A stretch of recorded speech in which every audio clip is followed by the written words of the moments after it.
भारत और नेपाल दोनों की दोस्ती की मिसाल दी जाती थी। दोनों की दोस्ती काफी मजबूत हुआ करती थी, लेकिन अब हालात जो हैं वो बदलते नजर आ रहे हैं। दोनों के बीच दूरियां काफी ज्यादा बढ़ गई है और इसकी शुरुआत हुई थी भारत के वो 3 क्षेत्रों को लेकर जिसे नेपाल ने अपने नक्शे में दिखाने की हिमाकत की थी। अब एक और ऐसा मामला आया है जिससे शायद इन दोनों देशों के बीच जो दूरियां हैं वो और बढ़ जाएगी, शायद हालात और बिगड़ जाएंगे। सुबह सुबह बहुत हैरान करने वाली खबर आई बिहार से, जहां सीतामढ़ी इलाके में भारत और नेपाल के बॉर्डर के पास गोलियों की आवाज सुनाई दी। समझते देर नहीं लगी कि आखिर ये फायरिंग कहां से हुई है।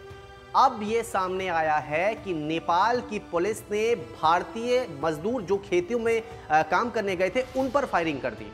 हालांकि नेपाल अपना अलग दावा दे रहा है, लेकिन सीतामढ़ी के जो एसपी हैं उन्होंने साफ तौर पे कहा है कि नेपाल पुलिस की ओर से फायरिंग की गई है जिसमें मौत भी हुई है, यानी कि भारतीय नागरिकों को सीधा सीधा नेपाल की पुलिस ने निशाना बना लिया। यह घटना बिहार में भारत और नेपाल सीमा के पास सीतामढ़ी के सोनबरसा थाना क्षेत्र के पीपरा परसाइन पंचायत में लालबंदी स्थित जानकी नगर बॉर्डर की है। नेपाल पुलिस का अलग दावा है। नेपाल पुलिस का कहना है कि कुछ लोग हथियार छीनकर भाग रहे थे और तभी नेपाली पुलिस ने उन पर गोली चलाई, लेकिन जो स्थानीय लोग हैं उनका अलग ही दावा है। उनका साफ तौर पे कहना है कि नेपाल ने बौखलाहट में आकर इस तरह की कायराना हरकत की है। नेपाल ने जानबूझकर भारतीय लोगों को निशाना बनाया है।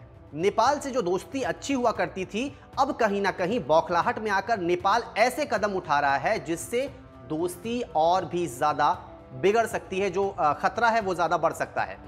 इस विवाद की शुरुआत हुई कैसे, ये भी हम आपको बताते हैं।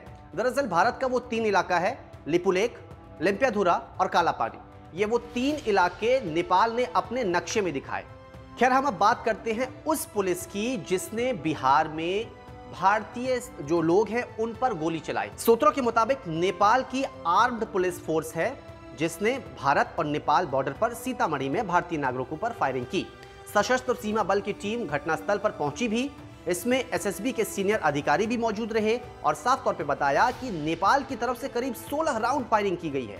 किस वजह से फायरिंग की गई है ये अब तक साफ नहीं हो पाया है, लेकिन कहीं ना कहीं जो इलाके के लोग हैं उनकी ओर से कहा जा रहा है कि नेपाल ने बौखलाहट में आकर इस फायरिंग की वारदात को अंजाम दिया है। तो कुल मिलाकर सवाल सबसे बड़ा, नेपाल ने ऐसी हरकत क्यों की?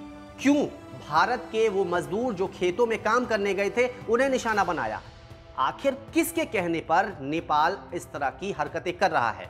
इसके पीछे जो तर्क दिया जा रहा है वो ये है कि नेपाल अभी बौखलाहट में है, क्योंकि हिंदुस्तान से वो सीधे सीधे आमने सामने आ नहीं सकता।